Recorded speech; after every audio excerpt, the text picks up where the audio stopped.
Good morning all of you. Polymer वाले chapter में हमने एल्किल सीरीज के पॉलीमर हैं उनका डिस्कस कर लिया था। इस लेक्चर में हम बात करेंगे पॉलीएस्टर श्रेणी के बहुलक, पॉलीएस्टर श्रेणी के बहुलक, पॉलीमर ऑफ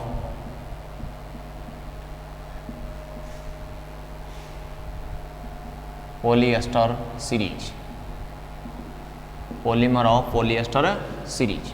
पॉलीएस्टर सीरीज की जो अपने पास पॉलीमर है उन पॉलीमर्स को हम हेट्रोपॉलीमर में भी पढ़ सकते हैं, हेट्रोपॉलीमर में भी पढ़ सकते हैं, कंडेंसेशन पॉलीमर में भी क्या कर सकते हैं, पढ़ सकते हैं। यानी कि विषम बहुलक जिसको हमने बोला था सह बहुलक में भी हम इनको क्या कर सकते हैं, पढ़ सकते हैं। यानी कि सह बहुलक के भी एग्जाम्पल हैं,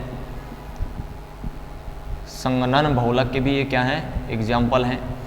और इसके अलावा जैसे टेरिलिन जो पॉलीमर है उसको हम फाइबर पॉलीमर में भी पढ़ते हैं, फाइबर पॉलीमर में भी क्या करते हैं, पढ़ते हैं। तो ये अपने पास पॉलीएस्टर सीरीज के जितने भी हम पॉलीमर पढ़ेंगे उन पॉलीमर्स के जो एग्जाम्पल हैं वो अपने पास हेट्रोपॉलीमर के भी होंगे, कंडेंसेशन पॉलीमर के होंगे और फाइबर पॉलीमर के भी होंगे। यानी सह बहुलक के भी, संगनन बहुलक के और रेशेदार बहुलक, तीनों बहुलक को क्या होंगे, एग्जाम्पल होंगे।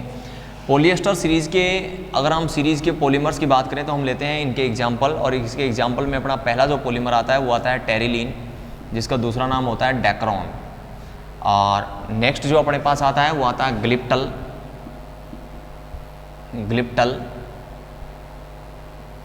ग्लिप्टल हो गया। उसके बाद में आता है PHBV, पॉलीहाइड्रोक्सी ब्यूटारेट और कोवेलेरेट। तो ये भी अपने पास क्या एक हम ये कह सकते हैं, ये वाला जो पॉलीमर अपने पास आएगा ये बायोडिग्रेडेबल पॉलीमर है, यानी कि जैव निम्नीकृत बहुलक है, जैव निम्नीकृत बहुलक है। और जैव निम्नीकृत बहुलक होने के कारण हम इसको कहाँ पढ़ेंगे, जैव निम्नीकृत बहुलक का जब डिस्कस करेंगे, यानी बायोडिग्रेडेबल पॉलीमर का जब हम डिस्कस करेंगे तब इसके बारे में हम पढ़ेंगे। तो यहाँ पर हम क्या पढ़ते हैं, टेरिलीन को पढ़ेंगे और ग्लिप्टिल के बारे में हम पढ़ने वाले हैं। लेकिन ये अपने को ध्यान रखना, अगर अपने से पूछ लिया जाए कि अपने पास पॉलीएस्टर सीरीज के बहुलक कौन कौन से हैं, तो टेरिलीन भी है, ग्लिप्टल भी है और कौन सा है, PHBV भी है। तो PHBV वाला जो पॉलीमर है हम यहाँ डिस्कस ना करके इसका डिस्कस हम कहाँ करेंगे, जहाँ पर बायोडिग्रेडेबल पॉलीमर यानी जैव निम्नीकृत बहुलक पढ़ेंगे वहाँ पर हम इसका क्या करेंगे, डिस्कस करेंगे। तो अपने पास सबसे पहले आता है टेरिलीन। टेरिलीन के बारे में स्टार्ट करते हैं हम। तो टेरिलीन जिसको हम डेक्रॉन भी बोलते हैं, डेक्रॉन। सबसे पहले इसके अपने को क्या याद होनी चाहिए, मोनोमर यूनिट याद होनी चाहिए, मोनोमर यूनिट। मोनोमर यूनिट का मतलब इसकी एकलक इकाई, यानी कि कौन से पॉलीमर कौन सी मोनोमर यूनिट से बनता है। तो अपने पास सबसे फर्स्ट जो आएगी वो तो क्या आएगी, टरथेलिक एसिड आएगी। क्या आएगी, टरथेलिक एसिड, टरथेलिक अम्ल, टरथेलिक एसिड। नेक्स्ट सेकंड जो आएगी वो आएगी ethylene glycol, ethylene glycol, ethylene glycol.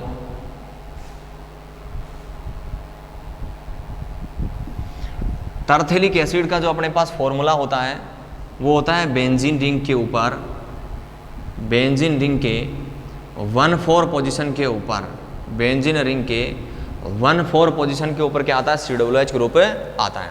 अगर यहाँ पर ये 1,2 पोजीशन के ऊपर आए, टरथेलिक एसिड में और थेलिक एसिड में डिफरेंस क्या रहता है कि जब भी बेंजीन के 1,2 पोजीशन के ऊपर COOH फंक्शनल ग्रुप आता है तब हम उसको कहते हैं थेलिक एसिड। और जब ये 1,4 पोजीशन के ऊपर आता है, 1,4 पोजीशन का मतलब यहाँ या यहाँ हो सकता है, यहाँ या यहाँ, यहाँ या यहाँ, कहने का मतलब 1,4 पोजीशन पर आएगा तब हम इसको क्या कहेंगे, टरथेलिक एसिड कहेंगे। और टरथेलिक एसिड कहने का रीजन भी क्या है कि ये दोनों जो होते हैं वो इसके क्या होते हैं, जस्ट अपोजिट, यानी कि ट्रांस पोजीशन पे होते हैं। और ट्रांस पोजीशन पे होने की वजह से हम इसको क्या कहते हैं, टरथेलिक एसिड कहते हैं। और एथिलीन ग्लाइकोल का जो फॉर्मूला होता है वो होता है CH2OH और CH2OH। तो जब एल्कोहल वाला चैप्टर पढ़ा था हमने डाई हाइड्रिक एल्कोहल में, तब भी मैंने कहा था कि एथिलीन ग्लाइकोल का फॉर्मूला आपको याद रखना है। ये पॉलीमर वाले चैप्टर में 2-3 बार क्या होने वाला है, रिपीट होने वाला है। तो अपने पास टेरिलीन जो पॉलीमर है उसकी दोनों मोनोमर यूनिट आ गई हैं अपने पास, एक तो आई टरथेलिक एसिड और दूसरी कौन सी आई, एथिलीन ग्लाइकोल। तो टरथेलिक एसिड और एथिलीन ग्लाइकोल से हम टेरिलीन है वो किस प्रकार से बनाते हैं। तो अब हमने को क्या करना है, टेरिलीन पॉलीमर है वो बनाना है इन दोनों मोनोमर यूनिट की सहायता से। यानी कि अपने को मोनोमर यूनिट पूछी जा सकती है तो अपने पास बहुलक का फॉर्मूला पूछा जा सकता है, या फिर अपने से डायरेक्ट पूछा जा सकता है कि पॉलीएस्टर सीरीज़ के 2 बहुलकों के नाम बताइए। तो पॉलीएस्टर सीरीज़ के 2 बहुलकों का नाम बताना, तो एक तो टेरिलीन हो जाएगा और एक क्या हो जाएगा, ग्लिप्टल हो जाएगा। तो अपने पास इसको हम क्या कर रहे हैं, बना रहे हैं, तो एथिलीन ग्लाइकोल का फॉर्मूला लिख लेंगे CH2CH2OH, और साथ में टरथेलिक एसिड का फॉर्मूला लिख लेंगे C+O। इसकी बॉन्डिंग स्ट्रक्चर के साथ मैं इसको लिख रहा हूँ C+O-OH। ये अपना टरथेलिक एसिड है और ये अपना क्या है, एथिलीन ग्लाइकोल है। तो ये तो अपना हो गया एथिलीन ग्लाइकोल, और ये अपना हो गया टरथेलिक एसिड। और इन दोनों की अपने को क्या करनी है, एन यूनिट लेनी है। क्या लेनी है, एन यूनिट यूज़ में लेनी है। एन यूनिट का मतलब मैंने आपको बता दिया था, यहाँ पर एन यूनिट का मतलब क्या है कि 1000 या फिर 100 से क्या होंगी, ज़्यादा होंगी। ये बहुत सारी मोनोमर यूनिट्स आपस में क्या होंगी, जुड़ेंगी, जब जाकर अपने पास क्या बनेगा, पॉलीमर बनेगा। तो ये दोनों मोनोमर्स यूनिट को आपस में क्या करते हैं, हम जोड़ते हैं। तब यहाँ से H और यहाँ से OH, यहाँ से H और यहाँ से OH, यानी कि एथिलीन ग्लाइकोल का H और टरथेलिक एसिड का OH यहाँ से बाहर निकलेगा। ठीक इसी प्रकार से यहाँ पर कोई मोनोमर यूनिट आकर जुड़ेगी, यानी कि टरथेलिक एसिड यहाँ पर आकर जुड़ेगा तो यहाँ से इधर साइड से H निकल जाएगा। यहाँ पर एथिलीन ग्लाइकोल आकर जुड़ेगा तो यहाँ से क्या निकल जाएगा, OH बाहर निकल जाएगा। इसका मतलब यहाँ से हमने क्या निकाल दिया, NH2O बाहर निकाल दिया। क्या निकाल दिया, NH2O बाहर निकाल दिया। सिंपल सी बात है, 2 मोनोमर यूनिट पास आती हैं तो एक H2O बाहर निकलता है। 3 मोनोमर यूनिट आएंगे तो कितने H2O बाहर निकलेंगे, 2 H2O बाहर निकलेंगे। 4 आएंगे तो कितने निकलेंगे, 3 H2O बाहर निकलेंगे। तो यहाँ से हमने H हटाते ही अपने पास बॉन्ड आ गया ऑक्सीजन से, CH2 ये ऑक्सीजन किससे जुड़ जाएगा, C+O से। ये वाला ऑक्सीजन है वो C+O से इससे जुड़ी हुई है बेंजीन रिंग से C+O, और ये वैलेंसी फ्री रह जाएगी। और यहाँ पर अपने पास क्या बन जाएगा, एन यूनिट हम यहाँ लगा देंगे, यानी ये एन यूनिट आपस में क्या हो गई हैं, जुड़ गई हैं। तो ये अपना जो पॉलीमर बनेगा वो क्या बन जाएगा, टेरिलीन पॉलीमर बन जाएगा। यानी कि कौन सा पॉलीमर बन जाएगा, डेक्रोन पॉलीमर बन जाएगा। और हमने इसको पॉलीएस्टर सीरीज का पॉलीमर क्यों कहा है, उसका रीज़न हम यहाँ से देंगे। ये वाला जो दोनों मोनोमर यूनिट आपस में जुड़ी हैं, तो यहाँ पर एक नया क्या बना है, बॉन्ड बना है। और यहाँ पर जो नया बॉन्ड बना उसके अंदर कौन सा कंपाउंड बना, एस्टर बना। क्या बना, एस्टर बना। तो एस्टर बनता है जब 2 मोनोमर यूनिट जुड़ती हैं तब एक एस्टर बनता है। अगर यहाँ पर 3 मोनोमर यूनिट जुड़ेंगे तो 2 एस्टर बनेंगे, 4 मोनोमर यूनिट जुड़ेंगे तो 3 एस्टर बनेंगे। तो इस प्रकार से यहाँ पर एस्टर क्या होता है, क्रिएट होता है, यानी कि एस्टर फंक्शनल ग्रुप बन जाता है। इसलिए हम इनको क्या कहते हैं, पॉलीएस्टर सीरीज के पॉलीमर कहते हैं। तो ये अपने पास क्या रही, टेरिलीन। अब टेरिलीन के अपने से क्या पूछ सकता है कि टेरिलीन का यूज क्या होगा। तो टेरिलीन का यूज सिंपल से बता देना कि टेरिलीन एक फाइबर पॉलीमर भी हम बोलते हैं इसको। तो सीधा है कि इससे क्या बनाए जाते हैं, रेसे बनाए जाते हैं, बैग बनाए जाते हैं। और गाड़ियों की जो सीट बेल्ट जो होते हैं वो किसके बने रहते हैं, टेरिलीन के बने रहते हैं। शायद आपने बचपन से सुना भी होगा, अपने पास कपड़ा जो होता है टेरिकोट जिसको हम बोलते हैं, वो टेरिकोट वाला जो कपड़ा है वो भी किसको धागे का बना रहता है, टेरिलीन के धागे का बना हुआ होता है। तो ये अपने पास बहुलक आया, वो कौन सा आया, टेरिलीन। पॉलीएस्टर क्यों कहा, क्योंकि यहाँ पर जो एक नया क्या बना है, फंक्शनल ग्रुप बना है, वो कौन सा बना है, एस्टर बना है। इसलिए हम इनको क्या कहते हैं, पॉलीएस्टर सीरीज के पॉलीमर कहते हैं। नेक्स्ट अपने पास पॉलीएस्टर सीरीज के पॉलीमर्स में आता है ग्लिप्टल। तो ग्लिप्टल के लिए मोनोमर यूनिट याद रखनी है, जिस प्रकार से हमने किसके लिए लिखी है, टेरिलीन की मोनोमर यूनिट लिखी है, ठीक वैसे ही ग्लिप्टल की मोनोमर यूनिट।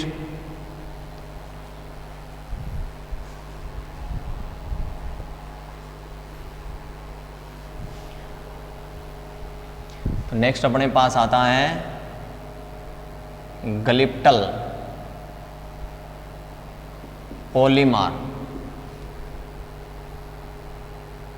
पॉलीमर, जिसको भी हम किसका एग्जाम्पल पढ़ते हैं, पॉलीएस्टर का एग्जाम्पल पढ़ते हैं। और इसकी जो मोनोमर यूनिट होती हैं वो मोनोमर यूनिट कौन कौन सी होती हैं, नंबर 1 है अपने पास कौन सी आती है मोनोमर यूनिट है, थैलिक एसिड है, थैलिक अम्ल बेंजीन के 1-2 पोजीशन के ऊपर अगर COOH ग्रुप आता है तब हम उसको क्या कहते हैं, थैलिक एसिड कहते हैं। दूसरा जो है वो अपना है एथिलीन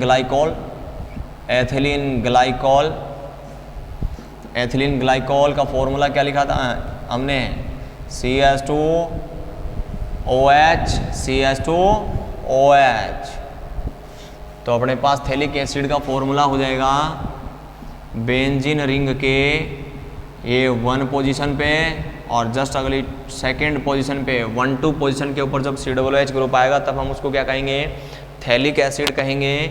और ये अपना एथिलीन ग्लाइकोल का फॉर्मूला CH2OH CH2OH। मैंने आपको बताया है यदि बेंजीन रिंग के 1-2 पोजीशन पे, 1-2 पोजीशन का मतलब जैसे यहाँ पर मैं लिख दूँ COOH और यहाँ पर भी मैंने लिख दिया COOH, इसका मतलब भी क्या है, ये 1 और ये 2 यानी कि 1-2 पोजीशन पे है तब इसका नाम थैलिक एसिड है।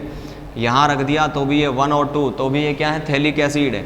मैंने COOH को यहाँ रख दिया तब भी क्या है, थैलिक एसिड, क्योंकि 1-2 पोजीशन के ऊपर है। अगर मैंने इसी को, इन दोनों को मैंने यहाँ रख दिया तब भी ये क्या है, थैलिक एसिड है, क्योंकि ये भी क्या है 1 और ये क्या है, सेकंड पोजीशन है। जहाँ से फंक्शनल ग्रुप जुड़ा रहता है, अटैच रहता है, वहीं से क्या करते हैं, नंबरिंग स्टार्ट करते हैं। लेकिन अगर इसी प्रकार से 1-4 पोजीशन के ऊपर आ जाए, यहाँ पर मैं रख दूँ COOH तो 1-4 पोजीशन पे 1 2 3 4 1-4 पोजीशन पे आएगा तब इसका नाम क्या होगा, टरथैलिक एसिड होगा। क्या होगा, टरथैलिक एसिड, क्योंकि ये दोनों किस पोजीशन पे आ जाएंगे, ट्रांस पोजीशन पे आ जाएंगे, इसलिए इसका नाम क्या लिखेंगे हमें, टरथैलिक एसिड। तो याद रखना है बेंजीन के 1-2 पोजीशन पे, बेंजीन के 1 और 2 पोजीशन पे अगर COOH फंक्शनल ग्रुप होता है तब वो कौन सा होता है, थैलिक एसिड होता है। क्या होता है, थैलिक एसिड होता है। और जब बेंजीन के 1-4 पोजीशन के ऊपर आता है तब हम उसको क्या बोलते हैं, टरथैलिक एसिड बोलते हैं। क्या बोलते हैं, टरथैलिक एसिड बोलते हैं। तो अपने पास 1-2 पोजीशन पे थैलिक और 1-4 पोजीशन के ऊपर टरथैलिक एसिड हो गया। अब हम इसको क्या करते हैं, दोनों मोनोमर यूनिट्स को आपस में जोड़कर क्या बनाते हैं, पॉलीमर बनाते हैं। और वो कौन सा पॉलीमर अपने को प्राप्त होगा, ग्लिप्टल पॉलीमर अपने को प्राप्त होता है। तो देखो जी, हम दोनों को क्या कर देते हैं, अटैच कर देते हैं, यानी कि जोड़ देते हैं। तो ये अपने पास रहा एथिलीन ग्लाइकोल, और इस एथिलीन ग्लाइकोल से जोड़ना है अपने को थैलिक एसिड। ये मैंने बेंजीन रिंग ली, C+O OH और ये C+O OH। मैंने इसको क्या कर लिया है, मुद्दा पटक लिया है, ताकि अपने को पढ़ने में क्या रहे, आसानी रहे, यानी कि पॉलीमर बनाने में क्या रहे, इजी रहे, समझ में भी जल्दी से आए। इसकी क्या लेनी है अपने को, N यूनिट लेनी है, इसकी भी क्या लेनी है, N यूनिट लेनी है। और जब ये आपस में रिएक्शन करेंगे, यानी कि बहुलकीकरण की क्रिया होगी, पॉलीमराइजेशन की क्रिया होगी, तो यहाँ से H और यहाँ से OH क्या बाहर निकल जाएगा, H2O।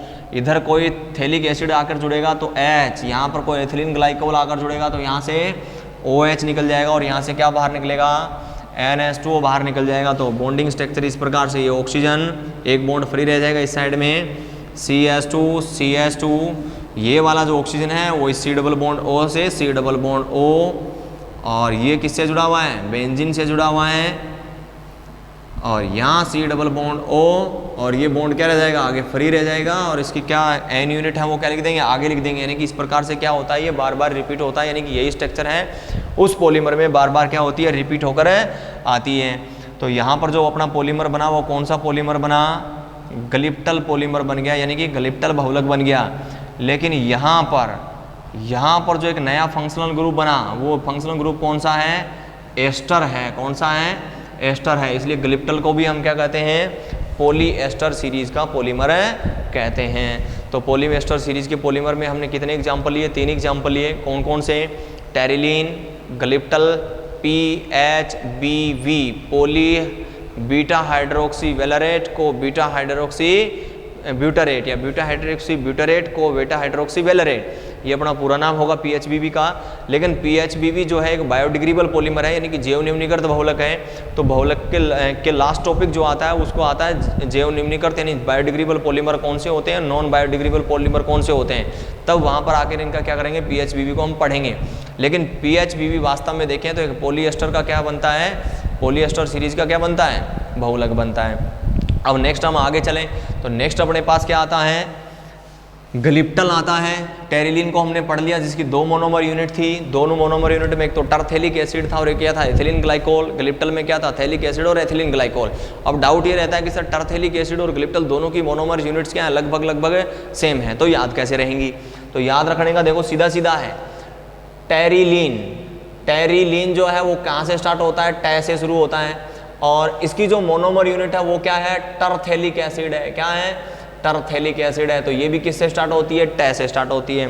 तो टेरिलीन का मतलब टरथेलिक एसिड वाला आएगा, और ग्लिप्टिल का मतलब है थैलिक एसिड आएगा।